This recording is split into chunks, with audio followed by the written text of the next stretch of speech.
How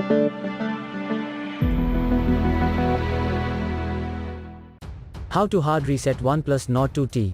Step 1. Let's use the power button to completely disable the phone.